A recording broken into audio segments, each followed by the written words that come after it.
And here's the lineup for today's Ascot Handicap. Number 1 is College Town. He's owned by Dave Brown, trained by Mel Studi, and in the irons, Adalberto Lopez. Number 2 is Exalto. He's owned by Augusti Jr. and Cy Then. Neil Drysdale is the trainer, and Russell Bays rides the current favorite Exalto. Number 3 is the French-bred Carloon. Carloon is owned by the DFG Racing Stable. Terry Knight trains Carloon, and Corey Black rides. Number 4 is Jockey, owned by Jim Eggety. Brent Sumja trains, and Ron Warren Jr. rides. Number 5 is Pollock's Luck. Owned by the Lucky Me stable, Pollock's Luck is trained by Richard Cross, and Tom Chapman has the assignment.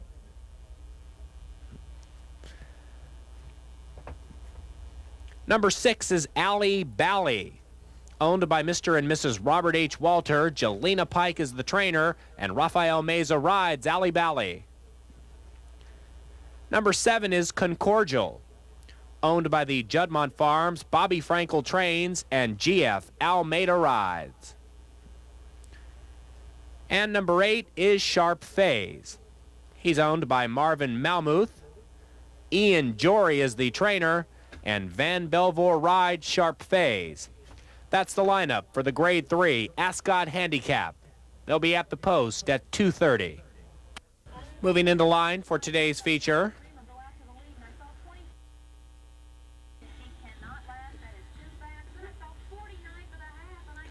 Jockey moving in.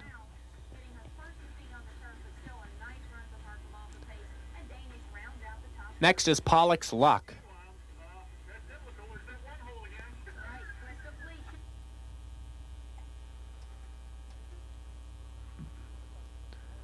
Here comes Concordial. 1 out. Sharp Phase moves in. They're all in line for the Ascot. And they're racing. Stumbling badly at the start was the favorite Exalto. He's in last.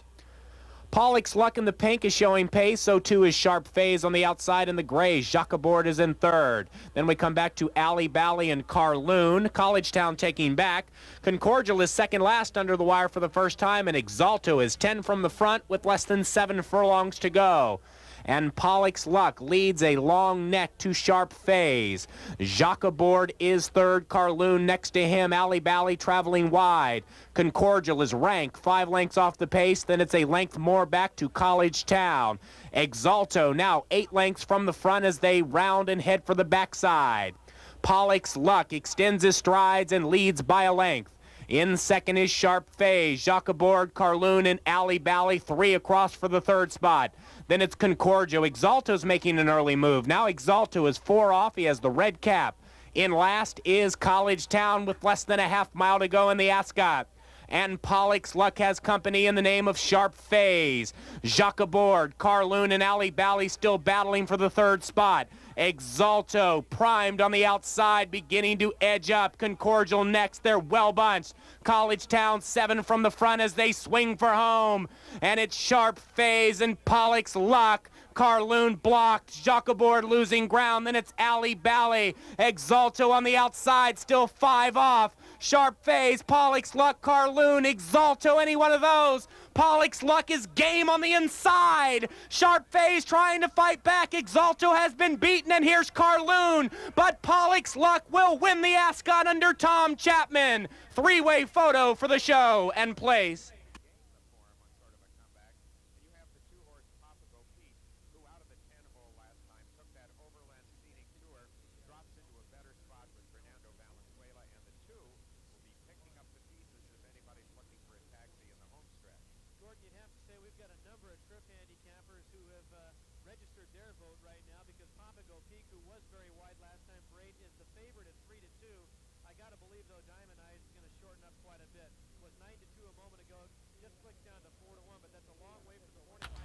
The unofficial winner of the 1994 Ascot Handicap is number 5, Pollock's Luck. 3-way photo for the exacta and trifecta. Please hold all tickets. Final time for a mile and 1/16 on the grass, 1:43.31.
Luck. Second, number 3, Carloon. Third, number 4, Jockey. And fourth, number 8, Sharp Phase. The 1994 Ascot is official.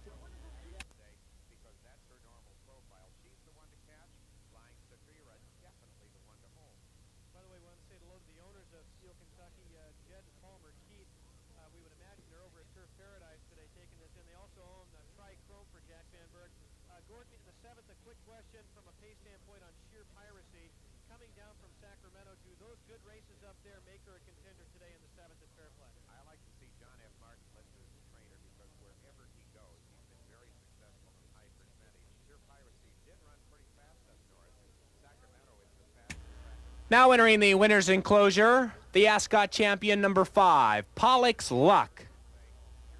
He's a 3-year-old brown colt by Polish Navy out of Lucky Us. Pollock's Luck is owned by the Lucky Me stable. Richard Cross is the winning trainer and the winning jockey Tom Chapman. Pollock's Luck was bred in Kentucky by Virginia Bender Knott.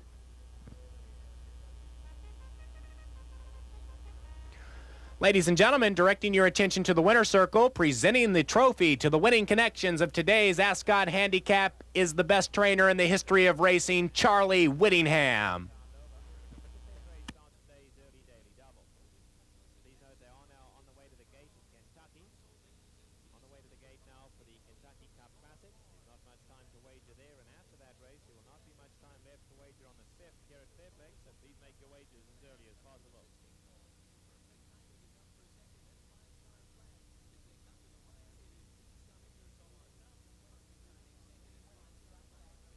The winning exacta on numbers 5 and 3 paid $35.80.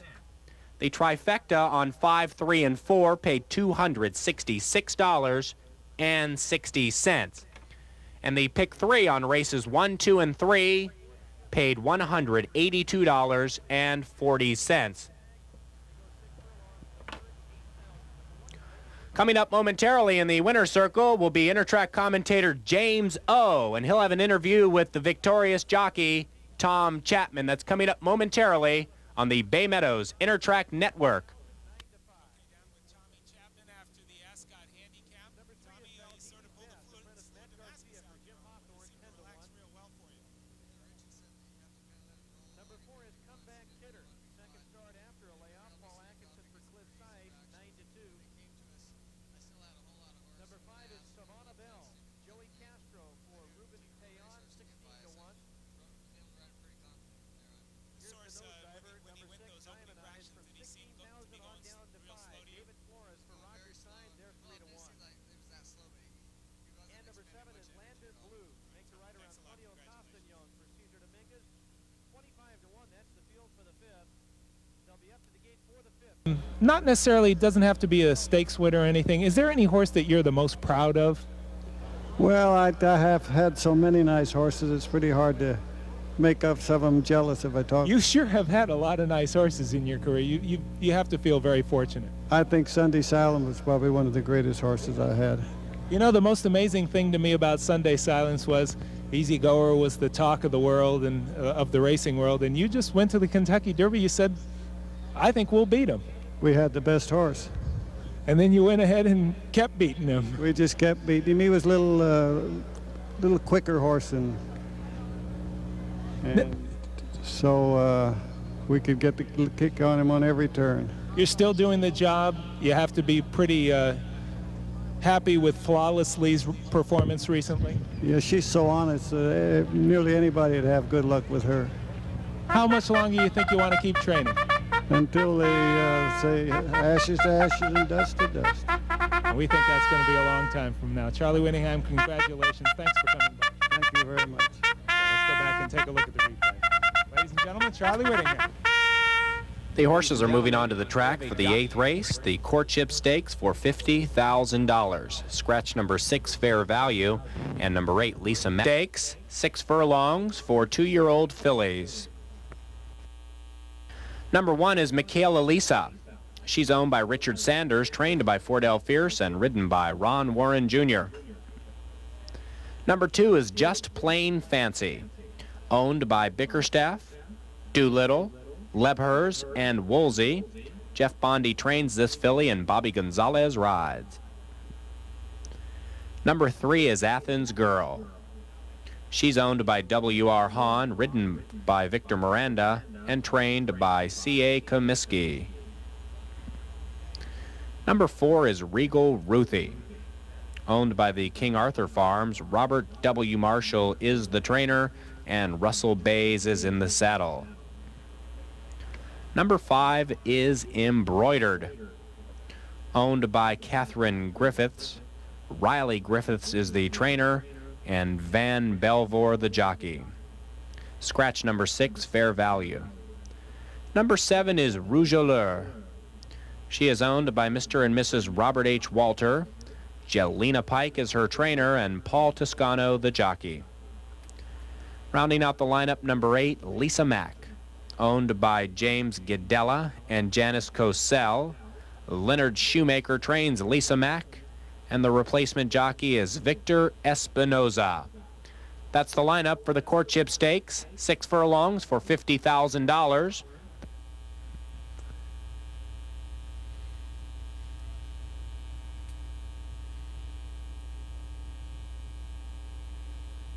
Rougeleur reluctant to load. Now she goes in.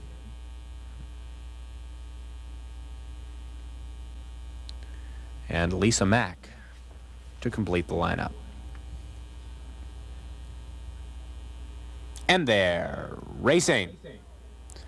Lisa Mack on the outside started well, so too did Regal Ruthie and Just Plain Fancy in the gold with the black hoops.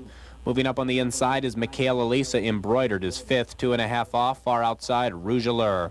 Then it's 3 more back to Athens Girl as they run to the half-mile pole, 7 lengths from first to last. Michaela Lisa has moved up smartly on the inside to battle for the lead with Lisa Mack, and Rougeleur is 4 wide. On the inside is Just Plain Fancy. Next to her, the favorite Embroidered, just biding her time. Then it's 4 more back to Regal Ruthie.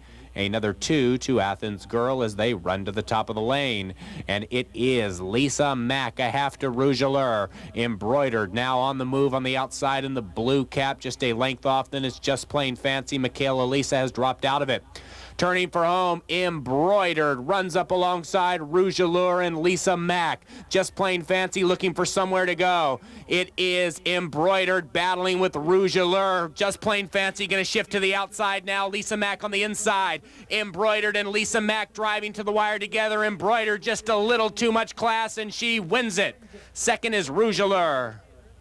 Our 10th and featured Derby Trial Stakes, Mike Willman along with Gordon Jones. And Gordon, I think we just saw the race of the meet. We've certainly got our best on-track crowd of the meet here at the fair. And I'll tell you what, they were plenty boisterous as they came down the lane there. They were rocking, Mike, and why not? First 2 speed horses out on the lead, the 1-3. They're joined by 2 others. Santimo and Gary Bays on the outside. Practically a 5-horse photo, and what was it, a nose and a dip?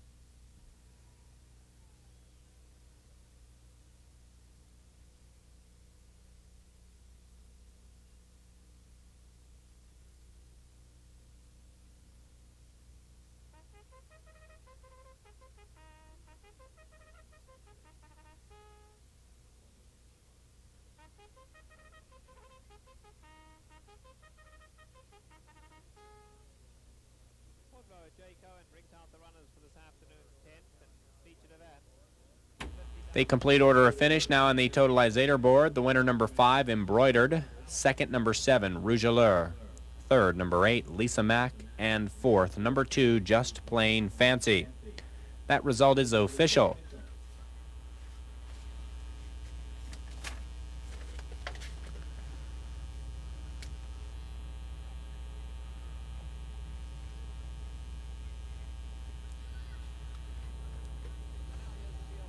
The exacta on numbers 5 and 7 paid $39 even. The trifecta on numbers 5, 7, and 8 paid $143. And the pick 3 on races 6, 7, and 8 paid $162.80. The 1994 Courtship Stakes champion Embroidered is in the winner's circle. She's a 2-year-old bay filly by Shane Kite out of Time for Zimbler. Embroidered is owned by Catherine Griffiths. Riley Griffiths is the winning trainer, and the winning jockey is Vann Belvoir. Embroidered was bred in California by Ron and Fran Stolich. Ladies and gentlemen, presenting a trophy to the winning connections of today's Courtship Stakes is Mr. Jack Goodman, a prominent breeder in California. Mr. Goodman owns last year's California Broodmare of the Year, Star Gem. Jack Goodman in the winner's circle here at Bay Meadows. That's a field of 3-year-olds taking part in this, the $50,000 Derby Trial Stakes.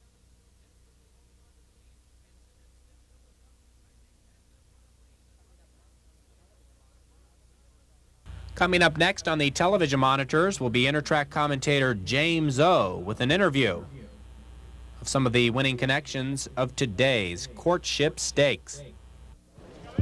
All right, we are in the winner's circle looking at the beautiful flowers that owner Kathy Griffiths has on her from the Courtship Stakes. And first we'll talk to Vann Belvoir, the winning rider. Vann, you have to be pretty impressed with the way this filly gave it to you down the lane. Yeah, you know, anytime a horse wins, you're always impressed. But she gave me a game performance. She was a little nervous in the post parade and broke out of the gate and broke really hard, kind of scrambled away from there. And I didn't have her in a very good position, and luckily she overcome my riding. I think you had her in a pretty darn good position, actually. You got her to relax, which was the important thing. Yeah, she relaxed really nice. Riley told me the only bad race she had was when Eddie Delahousse sent her, and which there were some speed horses to run at. And like I said, she showed a lot of class, and she ran a tremendous race. She really strided away at the very end. Any thoughts in your mind as a rider that she might be able to go a little further? Oh, definitely. I think she's looking for more ground. I like to see her run 7 all the way to mile 16th, mile and 1/8. She relaxed really nice and was really easy to ride. And the last part, she started loafing a little bit with me and looking up in the grandstand. But I think if a horse comes, she's going to get aggressive and dig in. But she ran an excellent race. Congratulations, Vann. Thank you. Go on and ride the next one. Congratulations.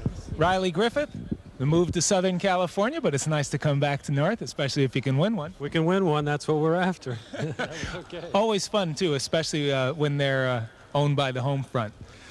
Yeah, this is the first one I've put in her name in a long time. And it turned out to be lucky, didn't it, Kathy? Yes, it did. That's why he doesn't get the money.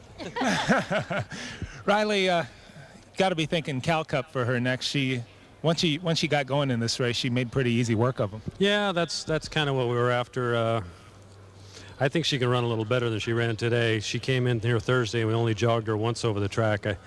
She really didn't get a hold of it too well today. She actually did look like she was really trying to grab a hold of it on the turn, and then once she got settled down the lane and changed lead, she grabbed hold pretty well. And you think that she'll go a route of ground? Well, I hope she will. Let's just be confident. What the heck? We won a race. Let's say she will. She will. All right, great. We'll see you at the Cal Cup. Congratulations, Riley Griffith, Kathy Griffith. Let's go take a look at the replay.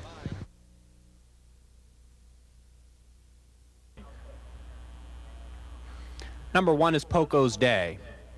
Owned by Otis D. Bailey, Roger Dominguez trains Poco's Day, and Bobby Gonzalez is in the saddle. Number 2 is If I Only Knew. owned by Janet Chapman and Steve Specht. Steve Specht is the trainer, and Pedro Mercado rides If I Only Knew.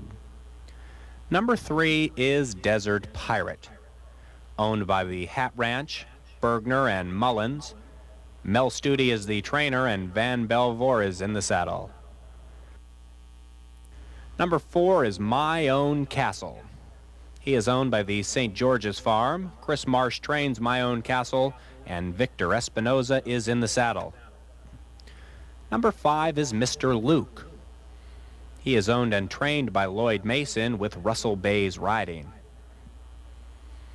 Number 6 is Kalim's Thorn, owned by Edward K. Gaylord. Jack Vanberg sends out Kalim's Thorn with Sal Gonzalez Jr. riding. Number 7 is Maraibo. He's owned by Mr. and Mrs. Robert Walter. Jelena Pike trains Maraibo, and Paul Toscano rides. Number 8 is Charlie Galea. Charlie Galea is owned by Charles Galea and Jules Krentz. Duane Ough is his trainer, and Ron Warren Jr. the rider. Number 9 is Sharp as a Pistol, currently favored at 2-1. Sharp as a Pistol is owned by the Fastlane Farm and Castle Rock Racing Stable. Renee Amesqua trains him, and Adalberto Lopez is in the saddle.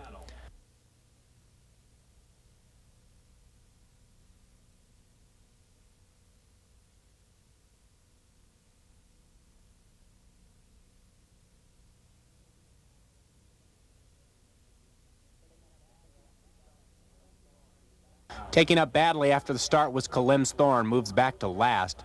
Sharp as a Pistol already has crossed over from the outside, and he speeds away by a length.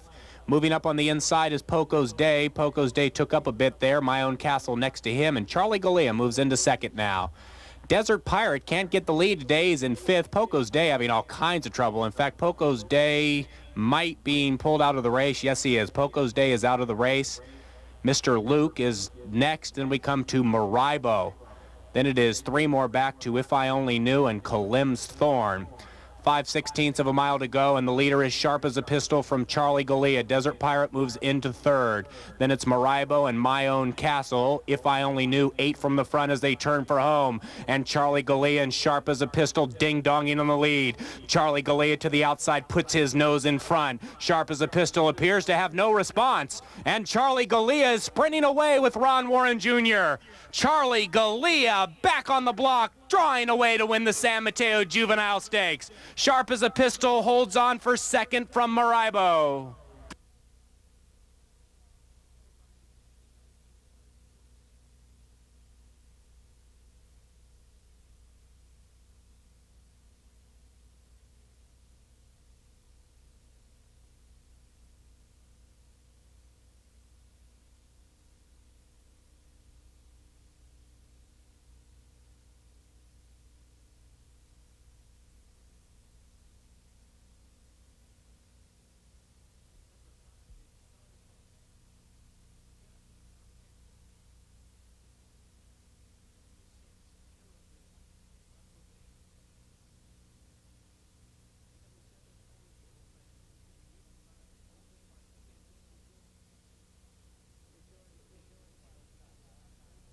The stewards have taken the inquiry sign down, and there will be no change.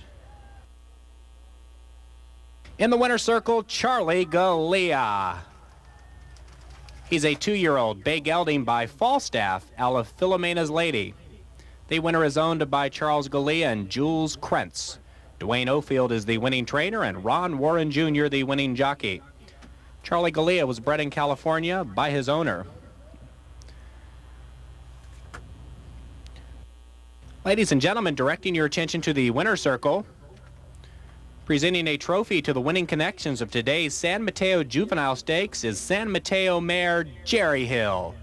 He is accompanied by his father Herb and his daughter Taryn. And the San Mateo Juvenile is official. That exacta on 8 and 9 paid $33.80. The pick 3 on races 4, 5, and 6 paid $530 even.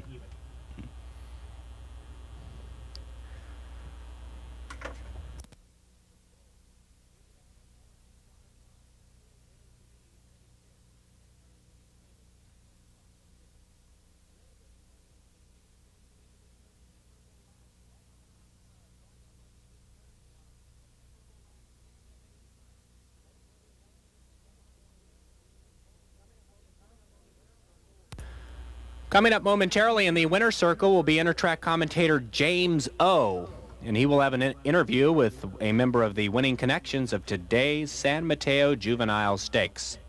And then the horse that bolted at the 5/8 or 4.5, 5/8 pole there. He certainly looked like he bothered him, yeah. Yeah, because he bumped the horse next to him out into me and turned me sideways a little bit. Had to pull out to get clear and had to let him out a little bit to do it. And boy, then he just made 2 moves. He made that little move to get out of trouble, and then he relaxed again. Then when I set him down, he just drew off. No, I mean, he really drew off. He looked like he had a ton left. Well, he did. He felt like he kept going a little further, too, so it's a good sign for him. Well, now, yesterday you said that last spurt had to do with the trainer. You going to say that again? Well, he did a great job. You got to give Duane credit for training this horse because he's been off since Del Mar. He run a good race down there. He had to ship back and forth. A lot of guys would have run him in the last race here, the Sharp as a Pistol win. A lot of guys would run there, and Duane passed on it because he didn't want to go the wrong way with this horse. He didn't want to back him back down and run him shorter because we think he'll run further. And the mile, when he starts route and when he goes around 2 turns, he's such an intelligent young horse that the 2 turns are just going to be more to his advantage. A young horse like this, you don't really expect him to be as professional as he is, when he has that kind of trouble and he encounters it and he overcomes it. Absolutely. He's very intelligent. He's calm about everything. And that's what gives him a big edge, too, because he acts like a 3 or 4 year old, a seasoned, raced often horse is what he acts like. He acts like he's been there 100 times. And he's seeing everything for the first time usually. So talk about being here 100 times. I seem to interview you every day. Congratulations, Ron. Thank you. All right. Thanks, Bunny. And Duane Offield, our winning trainer. Duane, Ron gave you a lot of credit, and you really did do the right thing with this horse. You passed the last race when I think a lot of people would have gone in it, saved him for this one, and for perhaps races down the line. You got to be pretty happy. Well, we are very happy, and a lot of it goes to Mr. Galea, too, because he let us do these things, and there's nobody pushing you to run him, and so he came back out of Del Mar. He was a little bit thin. We thought we'd let him grow, and we've got lucky with him. Well, you not only got lucky with him, you've got him well conditioned. This horse, was he always this professional? I mean, he really handles himself like a pro out there. The only mistake he made was loading in the gate at the Ladbroke Futurity. Now, oh yeah, well, those things happen. Huh? Yeah, where you go for 100. Well, there are going to be a few more hundreds he's going to go for. Thoughts on where he's going to go from here? Does he stay here for our races, or does he try Cal Cup? He'll probably stay here. We'll just see what happens. Atherton Stakes? Probably. Okay. Duane Offield, terrific conditioner, and once again, can't say enough about Mr. Galea, who's really let you do what he needs to do with this horse. Thank you very much. It's nice to have nice owners, and it's nice to have nice horses. Let's go take back a look at the San Mateo Juvenile. Hey.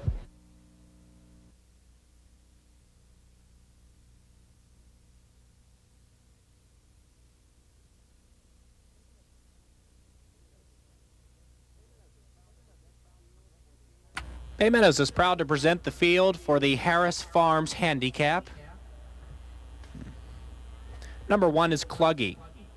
He is owned by Robert Irvin, trained by Alan Severinsen, and ridden by Tom Chapman. Number 2 is Macho's Issue. Owned by Myron Schaefer, Don Harper is the trainer, and Paul Toscano the jockey. Number 3 is French 75. Owned by the Gano stable, Jack Van Berg is his trainer, and Russell Bays is in the saddle. Number 4 is B. Hoedown.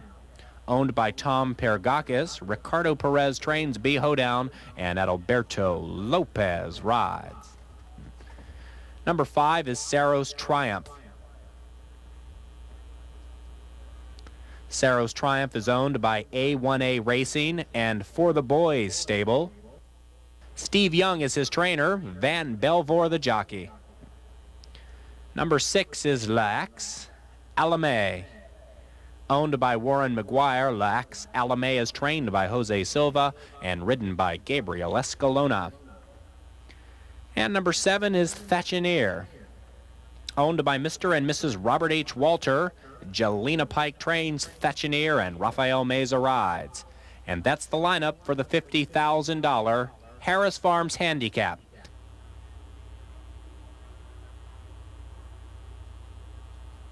And there, racing, Saros' Triumph hopped at the start.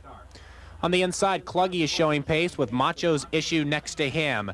Then it's B. Hoedown. Saros' Triumph recovers to go into third. Lac Salome next to him and Thatcheneer on the outside. Then we come back another 2 to French 75, and now B. Hoedown has dropped out of it to trail by 10. Around the clubhouse turn, and Tom Chapman and Cluggy clear by a half to Macho's Issue. Saros' Triumph is in third to the inside of Thatcheneer. Then it's 2.5 more to Lac Salome. Inside of him, French 75, and 3 more back to B. Hoedown, who now is 8 from the front with less than 5 furlongs to go. And Cluggy has company in the name of Macho's Issue. Those two are a length and a half clear from Thatcheneer. Saros' Triumph is traveling well on the inside in third. French 75 attempting to split runners, and Lac Salome is on the outside. We have 6 runners separated by 2.5 lengths. Then it's 5 more to B. Hoedown. They move into the far turn with Cluggy still battling with Macho's Issue. Now 4 line up for the next spot. It's Saros' Triumph, French 75, Thatcheneer, and Lac Salome. They run to the top of the lane. It's Macho's Issue. Here's French 75 on the outside putting in his run. Cluggy is tough on the inside. French 75 takes the lead from Macho's Issue and Cluggy. Saros' Triumph is next, and B. Hoedown, the gray, has nowhere to go. It's French 75 with the lead. B. Hoedown coming to get him. French 75 leads narrowly, but B. Hoedown is game, and B. Hoedown with Adalberto Lopez has won the Harris Farms Handicap. French 75 second from Saros' Triumph.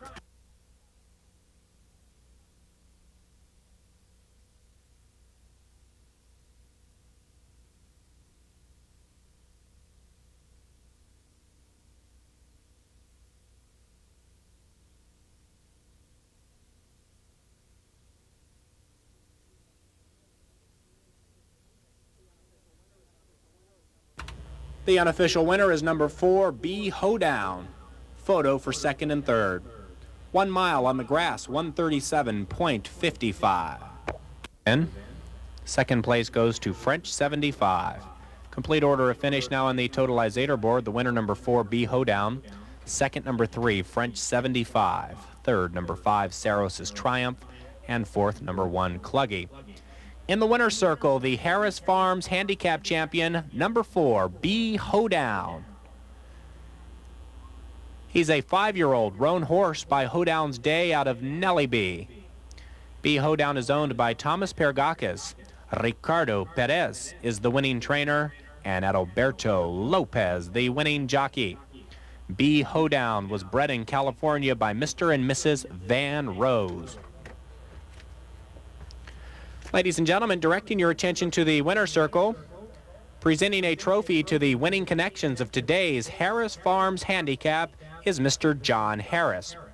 He is the proprietor of Harris Farms and board chairman for the Bay Meadows Operating Company.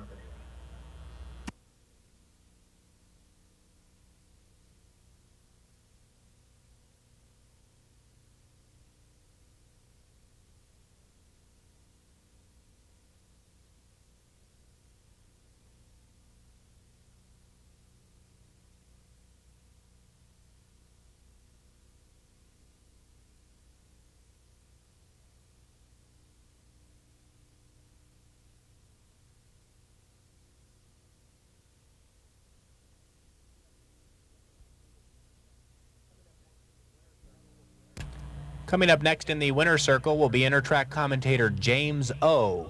He will have an interview with a member of the winning connections of today's Harris Farms Handicap. All right, we're down here in the paddock with Adalberto Lopez and Ricardo Perez. B. Hoedown. What a nice race for him. He's a game horse. Yeah, it's a nice horse to ride. And I just thank you to Ricardo to let me a chance to ride that horse. He's just nice. I mean, you just have to just take a nice hole, and he do everything in his own. I mean, just nice horse. You actually rode this horse a number of years ago, didn't you? Yeah, like 3 years ago in Hollywood Park when he used to run like 25, 45,000 Glamour. I still remember that horse. He's changed a little bit now, hasn't he? He's really figured out how to run. You could tell it on this racetrack today because he just gave you everything you wanted when you needed it, and that was it. Yeah, it is. I have a lot of different horse. I mean, I still got plenty of horse. I just don't want to lose a lot of ground, and I just want to just do a little hole, and he just went through like nothing. I mean, just passed all the horses like it was just beginning to run. Yeah, and as soon as he ran past him, you just put it away and let him coast. Yeah, I just say I don't have to ride him too hard. Just hang on. You wouldn't mind riding him back in the Cal Cup if Ricardo would let you ride him, would you? Oh, no, I won't mind. No, sure, I'd be glad if he let me. Okay, Adalberto, you ride the next race. Congratulations, good luck. Thank you very much. All right, Ricardo Lopez now, the Ricardo Perez, Adalberto Lopez, Ricardo Perez. Ricardo, last big stake race, the Tiburon, you weren't around, man. Where were you? The daughter got married that day. Yeah, she got married that day, and I have to be there. You know, I like the horse. I like to see the horse running every time he ran, but sometimes you have more important things to do than being here. One of the important things that you've done with this horse is you've been real patient with him. You gave him the time off after Golden Gate, didn't take him to Del Mar, nothing. You just gave him some time. No, what happened, the horse get real sick after the last race in Golden Gate. I take him to Davis, and the vet over there, he say he might never come back. Really? It was that bad? It was a real bad infection in the lungs. And then I said, well, the owner say, you do whatever you want to do. If he made it, okay. If you don't, just go along with him and whatever he, show you. If he show you, he can run again. We run, and if you don't, just put him away somewhere. So what did they do? Give him some antibiotics, and he finally got over it? Yeah, he kept him with the antibiotics for about a month, and clean up. I took him a few times to Davis to clean up his lungs, and just go day by day. And when did you finally bring him back to the track to start training again? Well, the horse has been in the track in the barn all the time, because I have to keep an eye day and night. I say day and night, but keep an eye all the time, because I don't want to send him somewhere else because they might don't take care the way I want. And as soon as you knew it was cleared up, did you think he's going to run this big a race today? Oh, not even. I still don't believe, because only 1/3 of workout. You have to admit, he was awesome today. I mean, he was giant the way he just flew like that and took the lead. Yes, the horse, it's an incredible horse. I never see a horse like him, come back and give all the race like this, after all the troubles he have. And I thought the horse was going to be, sure for this race. I never thought he was going to be ready for this race. Cal Cup next? I don't know. We wait. Come on, is the Cal Cup next? Oh, we're going to try. If the horse come out all right this race, we're going to try anywhere, because I know the horse he can run, and he always give you 110%.